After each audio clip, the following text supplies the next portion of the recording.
Hello, my name is Owen and I'm 16 and I run the YouTube channel The Welsh Gardener, where I teach people loads of tips about how they can grow their own food. And today I'm going to be speaking to you about how you can start sustainably growing your own food.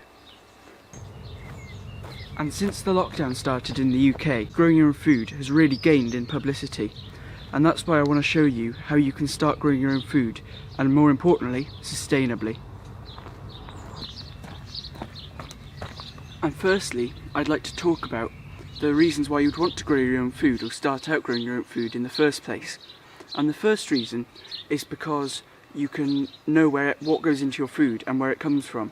Because nowadays with the supermarkets and the big farms, we're really disconnected from where our food comes from. And growing your own food, as you can see here, when I pick my vegetables from my garden, I know exactly where they've come from and what's gone into them, because I know what I put into the soil and then in turn it goes into the plants. And also it can reduce food waste because you can compost, and then that food waste will then be turned into a useful product that you can put back onto your soils. And composting is something that I have a really good series about on my own YouTube channel. And as many of us know, getting outside is really good for mental health, and gardening is no exception. When you're outside gardening, you don't really have to think about much.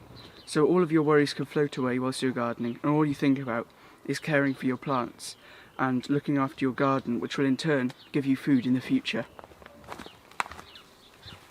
Something that I think gardening helped me with the most when I was in school and before lockdown started is with exam stress and revision stress, because when you just get out in the garden you forget about everything that normally gets you stressed and you're just here caring for your garden, which is a lovely feeling.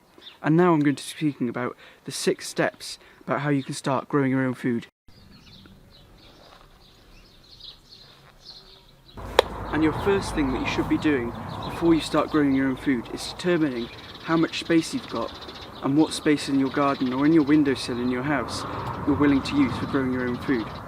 So it could be, as I said, a windowsill, or you could have a patio, or a small garden like me, or you could even have a small holding or farm. And if you've got a small holding or farm, that's great. But then if you've got a windowsill, there's no need to worry, because there's many things such as green beans or like dwarf beans and things like salads that you can grow, but it all depends on the size of your windowsill. You can also grow tomatoes and peppers on a windowsill, but these will take up some more space and they may block out some of the light from your room. So just keep this in mind when you're planting. And you can also use your patio, as I said, which you can grow most things in pots on a patio, because patios have endless height normally.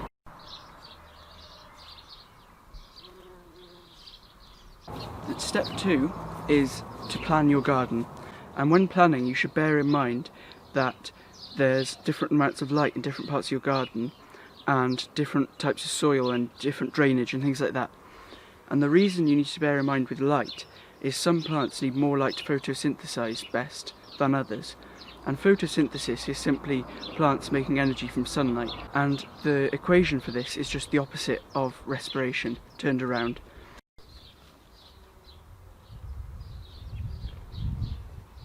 What you next need to think about is soil, and if you've got good soil in the ground naturally where you live, that's great.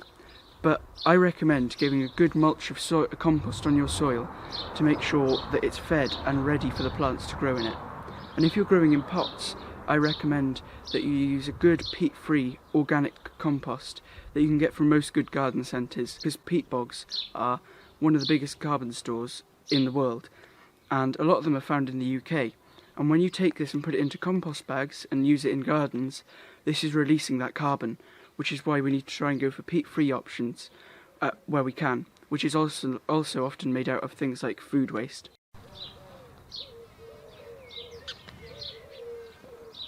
And step 4 is all about how to get your plants. To get plants, you can either grow from seed or you can buy plants from a supermarket or a garden centre. And if you want to start from seed, you can do it 2 ways. You can plant them directly into a seed drill, which is in the ground, which is basically like a trough in the ground that you plant seeds into. Or you can grow them in module trays. Module trays is my preferred method, because then you get better germination and you can harden them off then from the greenhouse, which is getting them used to the outdoor world, and plant them out and you get normally stronger plants. But some things like carrots and parsnips need to be planted straight out into the ground, because otherwise their roots will fork and you'll get really wonky carrots, which isn't such a bad thing, but they're quite awkward to prepare to cook. You can also, as I said, buy plants from garden centres, and this is probably the best thing you could do now. It's a bit more expensive than buying seeds, but you'll have that plant ready to go straight out, and you plant it straight out in your garden and it'll grow on quickly and you'll get a harvest this year. Whereas if you want to grow from seed, you'd probably have to wait until next year to get the biggest harvests.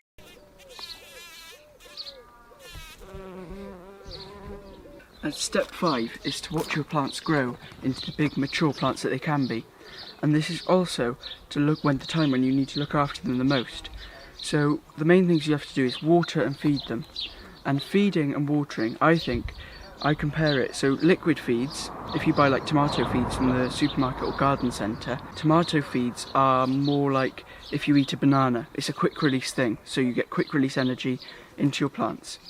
Whereas if you feed the soil with something like compost, it's a bit like eating porridge. It prolongs that energy and that release of nutrients, which is why I prefer using compost. But don't get me wrong, things like tomatoes and peppers I will use a liquid feed on. And there shouldn't be too many problems at this point, and pests and diseases shouldn't be too much of a problem with most things that you grow as a beginner. But the main things would be slugs and carrot root fly and caterpillars eating the things of the cabbage family like brassicas. And to stop this, you can do what I've got here, which is just some netting over the top, which stops the butterflies laying their eggs on your plants. Or you can go round, or with like carrots, if you grow onions next to carrots or garlic, their tall stems will confuse the carrot root fly and it won't lay its eggs in your carrots. And things like blight and things shouldn't be too much of a problem, but there's other great YouTube videos on YouTube that you can watch about those. Step 6, the last step, is the most exciting part of it all. You get to pick the fruit of your labour, which I'm literally about to do, because we've got some raspberries here which are ready to harvest, and you can't get any fresher than that. And that's why I love growing your own food, because it's food steps rather than food miles, because it's you step to your kitchen and then you use it in your cooking and eat it. And I really hope that this video has inspired you to grow your own food. If it has, please let me know down in the comments section below. Make sure you subscribe to the StudyTube project, as well as my own YouTube channel, The Welsh Gardener, which will be linked down below along with my other social media. Thank you for watching. I'll see you again.